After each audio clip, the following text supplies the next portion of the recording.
আসসালামু আলাইকুম। আশা করছি সবাই ভালো আছে। তো এই তো নতুন একটা দিনের শুরুতে আমি একটা ব্লগ দিলাম।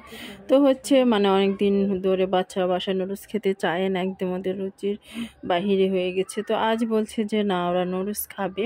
তো সেই হিসেবে যেহেতু অনেক দিন পরে বললো, তো নুডলস রান্না করছি আর কি। তাও আবার বলছে যে স্যুপ করে খাবে। তো আমি আমার মতো করে রান্না করছি আর কি।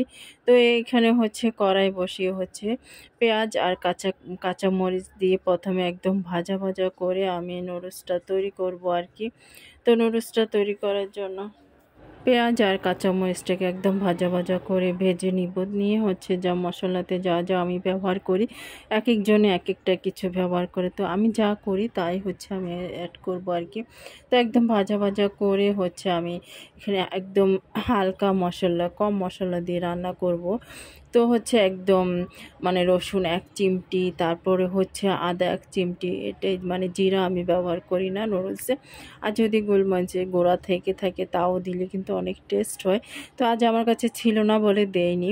তো চাট মশলা দিলাম 2 packet, chaat masala mini packet. তারপরে ডিম দুটো ভেঙে একদম সুন্দর করে ভাজা ভাজা করে নিচ্ছি আর কি। তারপরে যে আমি সিদ্ধ করে রাখলাম নুডলসটা, তো সেটা দিয়ে দিচ্ছি আর কি। এখানে প্রায় ছোট 5 প্যাকেটের মতো নুডলস ছিল।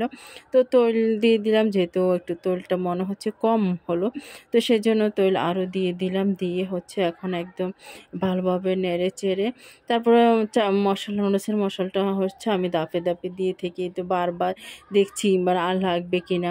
তো 1 প্যাকেট কীভাবে মাখিয়ে তারপরে আবারও দেখবো আর কি, আবারও লাগবে কিনা। তো আবারও দিব। তো এই তো হয়ে গেল। তো এখন তুলে নিচ্ছি।